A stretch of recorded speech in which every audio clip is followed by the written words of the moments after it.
Mob বন্ধে ব্যর্থতার সমালোচনায় বিশিষ্ট জনেরা পটিয়া পাটগ্রামের ঘটনায় সরকারের ভূমিকা নিয়ে প্রশ্ন।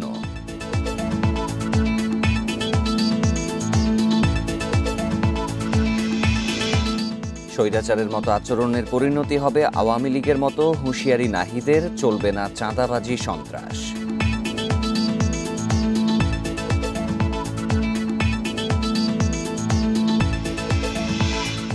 বিশেষ দলের ডাক্তারদের কারণে চিকিৎসা না পাওয়ার অভিযোগ জুলাই যোদ্ধাদের, সবাইকে বিদেশে নেয়ার দাবি।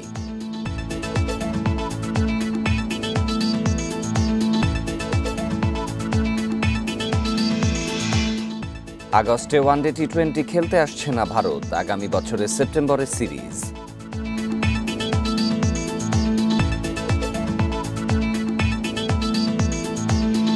সংবাদ সন্ধ্যার শিরোনাম শুনছিলেন, পুরো খবর নিয়ে আছি শাফাত বিন ফরিদ। পটিয়া ও পাটগ্রামে থানায় হামলার ঘটনায় সরকারের ভূমিকা নিয়ে প্রশ্ন তুলেছেন বিশিষ্ট জনেরা। পুলিশকে রাজনৈতিক প্রভাবমুক্ত করার তাগিদ দিয়েছেন তারা। এছাড়া পুলিশ বাহিনীতে 2 ধরনের নিয়োগ প্রক্রিয়া বাতিলের সুপারিশ করেছেন আলোচকরা। সকালে প্রেসক্লাবে পুলিশ সংস্কার নিয়ে গোলটেবিল বৈঠকে এসব বিষয় উঠে আসে। জুলাই অভ্যুত্থানে পুলিশের ভূমিকা নিয়ে ব্যাপক সমালোচনা হয়। পুলিশ সংস্কার কমিশন গঠন করে অন্তর্বর্তী সরকার। গত ডিসেম্বরে প্রতিবেদনও জমা দিয়েছে কমিটি, কিন্তু পুলিশ বাহিনীতে এখনও কোনো সংস্কার হয়নি। গোলটেবিল বৈঠকে এসবের পাশাপাশি আইনশৃঙ্খলা পরিস্থিতি নিয়ে সমালোচনা করেন আলোচকেরা। বলেন, তাদের মতে মব সন্ত্রাস বন্ধ করতে ব্যর্থ হয়েছে সরকার। লোকজন নিয়ে পুলিশকে পিটিয়ে ছিনিয়ে নিয়ে যাবেন, তাহলে there is no state কোথায়? তাহলে এই ব্যর্থতা তো পুলিশের এবং সরকারের। আপনি ঠিক আছে, আপনি রাজনৈতিক দলকে যত ইচ্ছা আপনি তাকে দায়ী করতে পারেন, তার বিরুদ্ধে কথা বলতে পারেন, কিন্তু the government has to take the responsibility. আলোচনায় অংশ নেন সাবেক পুলিশ কর্মকর্তা, শিক্ষক, রাজনীতিবিদ ও সাবেক আমলারা। পুলিশের জন্য আলাদা কমিশন গঠনের তাগিদ দেন তারা। বলেন, এদের কাজ হবে সদস্যদের কর্মঘণ্টা, পদোন্নতি, জবাবদিহি সহ অন্যান্য সুবিধা নিশ্চিত করা। পুলিশের জন্য আসলে একটা সেপারেট ল প্রয়োজন, তাদের প্রমোশন, ট্রান্সফার, লিভ এবং ওয়ার্কিং আওয়ার্স। অন্তর্বর্তী সরকার আছে একটা অপূর্ব সুযোগ। এখনই তো হচ্ছে পুলিশ কমিশন, সংস্কার কমিশন যে প্রস্তাবগুলো দিয়েছে, যেই ব্যারিয়ারগুলো আছে এগুলো পার হয়ে যাওয়া, দলীয় সরকার যেন একটা দায়বদ্ধতায় পড়ে। বৈঠকে পুলিশের 2 ধরনের নিয়োগ প্রক্রিয়া বাতিলের কথা বলেন বক্তারা। পাশাপাশি পুলিশের হাতে ভারী অস্ত্র না রাখার আহ্বান জানান। পুলিশের তো বুলেটের ইউজ করার কথা, তো why police should have equipments, যেটা আমরা যুদ্ধের ক্ষেত্রে শত্রুকে 1 বুলেট 1 ম্যান চিন্তা করি, সেই ইকুইপমেন্ট কেন পুলিশের কাছে থাকবে? এমন একটা অস্বাভাবিক পরিবেশ তৈরি করেছিল শেখ হাসিনা, এবং এখন বক্তব্য হলো শেখ হাসিনা এই বাহিনীটাকে গণশত্রুতে পরিণত করে দিয়েছিল। এখন যতই গণশত্রুতে পরিণত করা হয়, পুলিশ ছাড়া তো কোনো দেশ চলে না। কোনো রাজনৈতিক সরকার স্বাধীন পুলিশ কমিশন গঠন করতে চাইবে না বলেও মন্তব্য করেন বক্তারা। বন ইবনে কামাল, ইন্ডিপেন্ডেন্ট নিউজ, ঢাকা। ট্রাইব্যুনালে জুলাই হত্যাকাণ্ডের বিচারে দণ্ডিতরা নির্বাচনে অংশ নিতে পারবেন না বলে জানিয়েছেন অ্যাটর্নি জেনারেল মোহাম্মদ আসাদুজ্জামান। দুপুরে রাজধানীর বিএফডিসিতে এক ছায়া সংসদে একথা জানান তিনি। বলেন, মবের ঘটনা বিচার বিভাগের প্রতি অনাস্থা নয়, বরং 17 বছরের নানা অবিচারের বিরুদ্ধে ক্রোধ। মব সন্ত্রাস বন্ধ না হলে জুলাইয়ের সব অর্জন ম্লান হওয়ার শঙ্কার কথাও জানান অ্যাটর্নি জেনারেল। রাজধানীর তেজগাঁওয়ে জুলাই আন্দোলনের চেতনা বাস্তবায়নে করণীয় বিষয়ে ছায়া সংসদ বিতর্ক অনুষ্ঠানে প্রধান অতিথি হিসেবে যোগ দেন অ্যাটর্নি জেনারেল মোহাম্মদ আসাদুজ্জামান। পরে নিজের বক্তব্যে তিনি বলেন, জুলাই আন্দোলনের মূল চেতনা সুশাসন। সরকারকে যে কোনোভাবেই আইনের শাসন ও ন্যায় বিচার নিশ্চিত করতে হবে। এক প্রশ্নের জবাবে আন্তর্জাতিক অপরাধ ট্রাইব্যুনালের দণ্ডিতরা নির্বাচনে অংশ নিতে পারবে কিনা সে বিষয়টি স্পষ্ট করেন তিনি। আওয়ামী লীগের বিরুদ্ধে দেয়া নিষেধাজ্ঞা স্থায়ী বলেও মনে করেন তিনি। অপরাধ ট্রাইব্যুনালের দণ্ডিতরা আগামী নির্বাচনে অংশগ্রহণ করতে পারবে কিনা, উত্তর, পারবে না। মব সন্ত্রাসের বিষয়ে নিজের অবস্থান তুলে ধরেন রাষ্ট্রের সর্বোচ্চ আইন কর্মকর্তা। বলেন, এ ধরনের কর্মকাণ্ড জুলাই চেতনার বিরোধী। মব সন্ত্রাস যেটা হচ্ছে সেটা হলো এক ধরনের ক্রোধ। 17 বছরে মানুষের মধ্যে পুষে রাখা ক্রোধ, এই ক্রোধ নিয়ন্ত্রণ করতে হবে।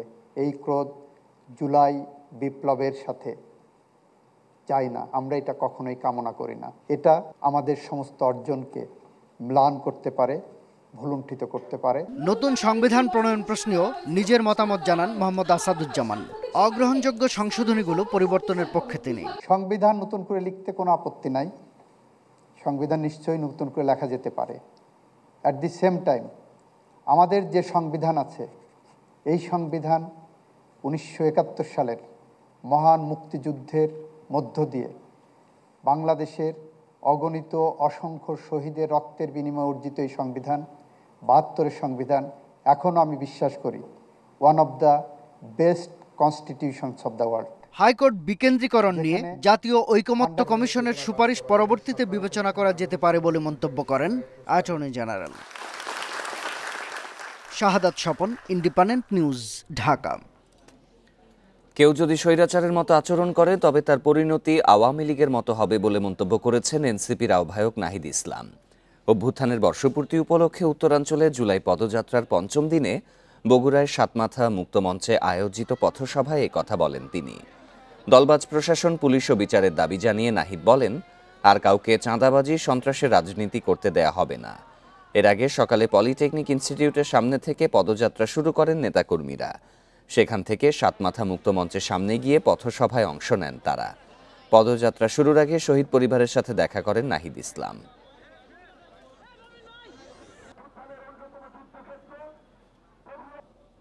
নিরপেক্ষ প্রশাসন, নিরপেক্ষ পুলিশ এবং নিরপেক্ষ আদালত নিশ্চিত করতে হবে।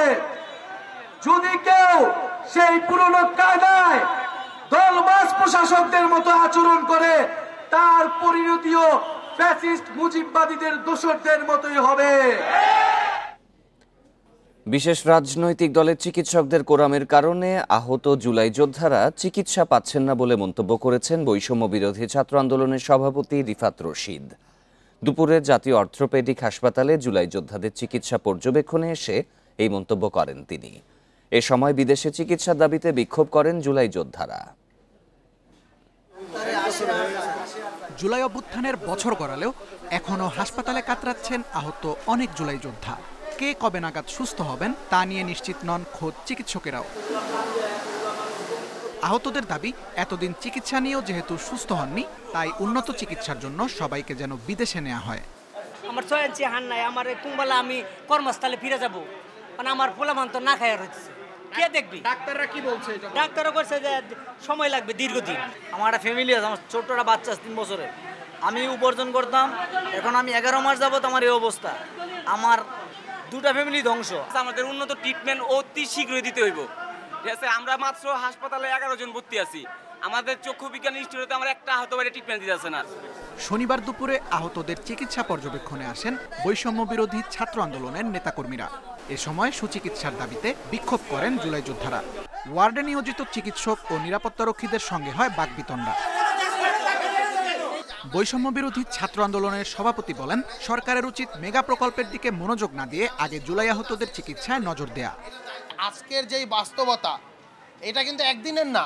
আমরা দীর্ঘদিন যাবত দেখতে পেয়েছি আহতরা আন্দোলন করছে, আহতরা সংগ্রাম করছে। কিসের জন্য? ট্রিটমেন্টের জন্য, একটা প্রপার ট্রিটমেন্ট। তাদের ট্রিটমেন্ট দেওয়া হচ্ছে না। এর কারণ কোনো একটা রাজনৈতিক দলের যে চিকিৎসকদের গ্রুপ, সেই গ্রুপদের সিন্ডিকেটকে তারা আটকে দিয়েছে, বন্ধ করে দিয়েছে। তারপর থেকে তাদেরকে নাকি এই ধরনের অ্যাটাক করা হয়েছে। চিকিৎসার পাশাপাশি হাসপাতালের খাবারের মান ও পরিবেশ নিয়েও অভিযোগ করেন জুলাই যোদ্ধারা। সর্বশেষ 4 দিন গেট তালা মেরে রাখলাম, 5 দিন না খেয়ে রইলাম। Tanvir Ahmed, independent news, Dhaka. আওয়ামী লীগ নেতাদের পৈশাচিক দমন পীড়ন এজিদ বাহিনীর সমতুল্য ছিল বলে মন্তব্য করেছেন বিএনপির ভারপ্রাপ্ত চেয়ারম্যান তারেক রহমান। শনিবার পবিত্র আশুরা উপলক্ষে এক বিবৃতিতে এই মন্তব্য করেন তিনি। বিবৃতিতে তারেক রহমান বলেন, ইমাম হোসেন রাদিয়াল্লাহু তাআলা আনহু ও তার ঘনিষ্ঠজনদের আত্মদানের চেতনায় দেশের ন্যায় ও ইনসাফ প্রতিষ্ঠিত না হওয়া পর্যন্ত নিরন্তর সংগ্রাম চালিয়ে যেতে হবে। আর কোনোভাবেই যাতে নির্দয় অত্যাচারীর অভ্যুদয় না ঘটে, সেজন্য ইমাম বাহিনীর যুদ্ধ সবসময় প্রতিরোধের প্রেরণার উদ্বুদ্ধ করবে। তারেক রহমান বলেন, ইসলাম ধর্ম অনুসারীদের জন্য অত্যন্ত স্মরণীয় দিন 10ই মুহররম। জাগতিক অন্যায় ও দুর্নীতির প্রতিবাদ এবং ইমাম হোসেনের আত্মত্যাগ বাংলাদেশ সহ সারা দুনিয়ার মুসলমান ও বিশ্ববাসীর জন্য এক মহিমান্বিত অনুকরণীয় দৃষ্টান্ত হয়ে আছে। ইমাম হোসেনের শাহাদাত এবং ইসলাম বাঁচিয়ে রাখার জন্য তিনি যে আত্মত্যাগ করেছেন তা দুনিয়াতে এক বিশাল প্রেরণার উৎসস্থল হিসেবে বিবেচিত হয়।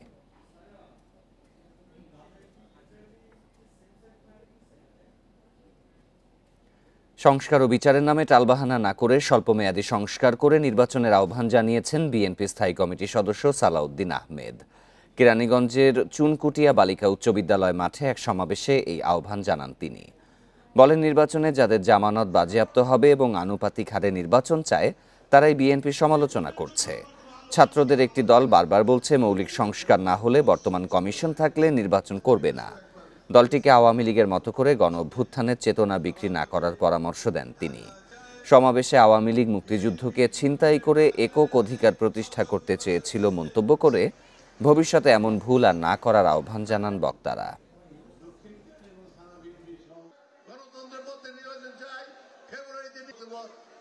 আমরা সংস্কার চাই না, আমরা বিচার বিলম্বিত করতে চাই, আমরা শুধু নির্বাচন করছি।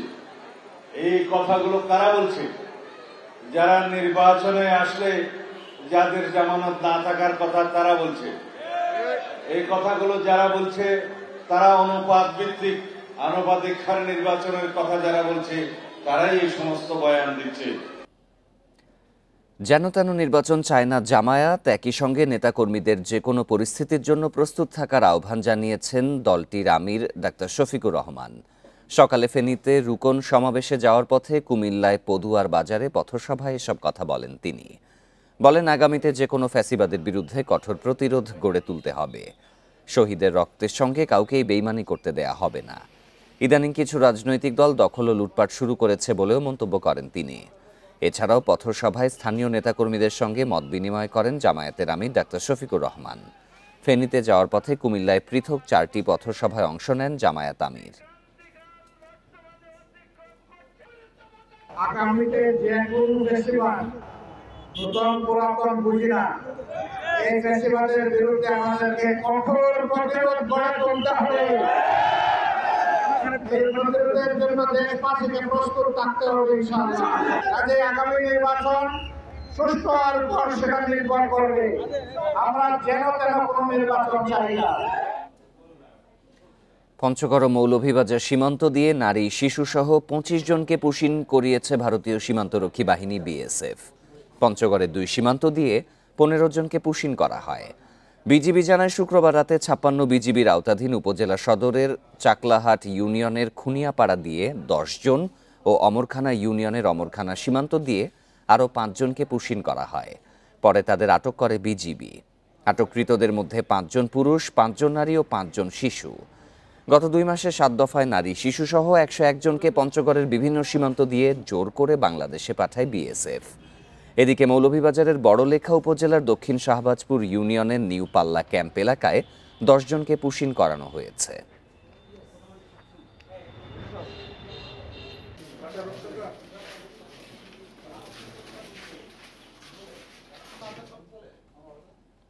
তিন ম্যাচের ওয়ানডে ও টি20 সিরিজ খেলতে আগস্টে বাংলাদেশ সফরে আসছে না ভারত, মিডিয়া বিজ্ঞপ্তিতে জানিয়েছে বিসিবি। 2 বোর্ডের সম্মতিতে সিরিজটি হবে আগামী বছরের সেপ্টেম্বরে। সফরে 3টি করে ওয়ানডে ও টি20 ম্যাচ খেলার কথা ছিল। বাংলাদেশের রাজনৈতিক অস্থিরতার কারণে সিরিজ নিয়ে অনিশ্চয়তা শুরু হয়। ভারত সরকারের কাছ থেকে বিসিসিআই সবুজ সংকেত পায়নি এমন খবর আসে ভারতীয় বিভিন্ন গণমাধ্যমে। ভারতীয় ক্রিকেটারদের নিরাপত্তা নিয়ে উদ্বেগের কথাও জানানো হয় প্রতিবেদনে। স্থগিত হলেও সিরিজটি কবে হতে পারে তা নিয়ে আলোচনা চলছিল। আলোচনা করে আগামী বছরের সেপ্টেম্বরে সিরিজ আয়োজনের বিষয়ে সিদ্ধান্ত নিয়েছে 2 বোর্ড।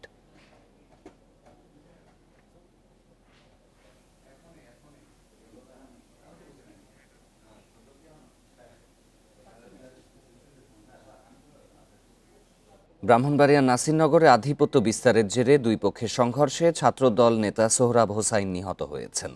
আহত হয়েছেন আরও 15 জন। দুপুরে উপজেলার চাতলপাড় বাজারে এই ঘটনা ঘটে। নিহত সোহরাব ইউনিয়ন ছাত্রদলের সহ সাধারণ সম্পাদক ছিলেন। স্থানীয়রা জানায় কাঁঠালকান্দি গ্রামের উল্টা গোষ্ঠী ও মোল্লা গোষ্ঠীর মধ্যে আধিপত্য বিস্তার নিয়ে বিরোধ চলে আসছিল। সকালে এ নিয়ে উভয় পক্ষের মধ্যে উত্তেজনা দেখা দেয়। এরই জেরে দুপুরে উভয় পক্ষ দেশীয় অস্ত্র নিয়ে সংঘর্ষে জড়িয়ে পড়ে। ঘণ্টাব্যাপী চলা সংঘর্ষে মোল্লা গোষ্ঠীর সমর্থক ছাত্রদল নেতা সোহরাব মিয়া ঘটনাস্থলেই মারা যান। পরে পুলিশ ঘটনাস্থলে গিয়ে পরিস্থিতি নিয়ন্ত্রণে আনে। কুমিল্লার মুরাদনগরে মা ও 2 সন্তানকে হত্যার ঘটনায় আরও 6 জনকে গ্রেপ্তার করা হয়েছে। এ নিয়ে মোট গ্রেপ্তার 8 জন। এর আগে ইউপি চেয়ারম্যান সহ 38 জনের নাম উল্লেখ সহ মোট 63 জনের বিরুদ্ধে থানায় দায়ের করা হয় মামলা। ঘটনা 2 দিন পর মধ্যরাতে বাঙ্গরা বাজার থানায় মামলা করেন নিহতের বড় মেয়ে রিক্তা বেগম। ওসি মাহফুজুর রহমান জানান, মুরাদনগরের আকবপুর এলাকা থেকে 2 জনকে গ্রেপ্তার করে থানায় দেয়া হয়। তারা হলেন সবির আহমেদ ও নাজিমউদ্দিন বাবুল। গত বৃহস্পতিবার মাদক ব্যবসার অভিযোগে গণপিটুনিতে মা ও তার 2 সন্তানকে হত্যা করা হয়। এই ঘটনায় নিহত রোকসানা আক্তারের আরেক সন্তান রুমা এখনো হাসপাতালে চিকিৎসাধীন। এখানে এজাহারে 38 জন আসামি এবং অজ্ঞাতনামা 20-25 জনকে নিয়ে আমরা মামলা নিয়েছি। অভিযান অব্যাহত আছে। আমরা এই ঘটনায় যারা জড়িত তদন্ত সাপেক্ষে সবাইকে আইনের আওতায় নিয়ে আসব। কৃষকের হাতে চাল না থাকা, মিলারদের সিন্ডিকেট ও কর্পোরেট প্রতিষ্ঠানের বিপুল মজুতের কারণে চালের বাজার অস্থির হয়ে উঠেছে, এমন দাবি খুচরা বিক্রেতা ও কৃষকদের। ফলে বাজারে চালের সংকট না থাকলেও দাম বাড়ছে। তবে ভোক্তা অধিকার সংরক্ষণ অধিদপ্তর দুষছে সরকারের কার্যকর নজরদারির অভাবকে।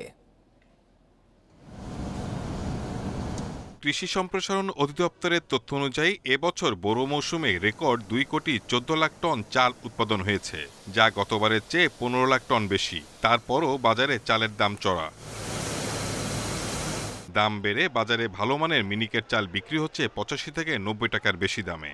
মোটা চাল মিলছে না 60 টাকার নিচে। টিসিবির হিসাবে 1 মাসে চালের দাম বেড়েছে 15.5%।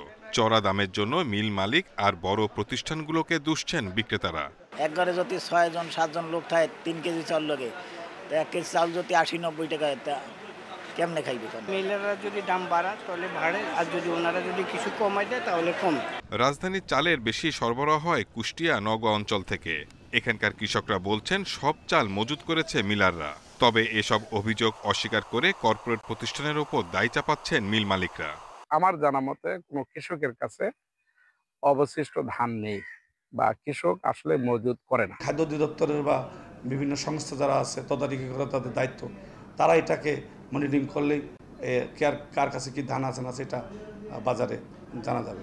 ভরা মৌসুমে চালের দাম বেড়ে যাওয়াকে কারসাজি বলছে ক্যাব। খাদ্য নিরাপত্তা নিশ্চিতে কৃষি সংস্কার কমিশন গঠন সহ সিন্ডিকেটের বিরুদ্ধে ব্যবস্থা নেওয়ার তাগিদ তাদের। যে ব্যবসায়ী তার সেই ধরনের ব্যবসা করা উচিত, তার সেই ধরনের কাজের সাথে যুক্ত হওয়া উচিত। এগুলো যদি বন্ধ না হয় তাহলে কিন্তু ব্যবসার ক্ষেত্রে সুশাসন কঠিন হবে। আমরা যারা ভোক্তা আমরা প্রতিনিয়ত কিন্তু ঠক। খাদ্য মন্ত্রণালয়ের তথ্য মতে সরকারি গুদামে চালের মজুত 13,82,000 ton. Shahid Ahmed, independent news, Dhaka. এই ছিল সংবাদ সন্ধ্যায়। আমন্ত্রণ পরের আয়োজনে।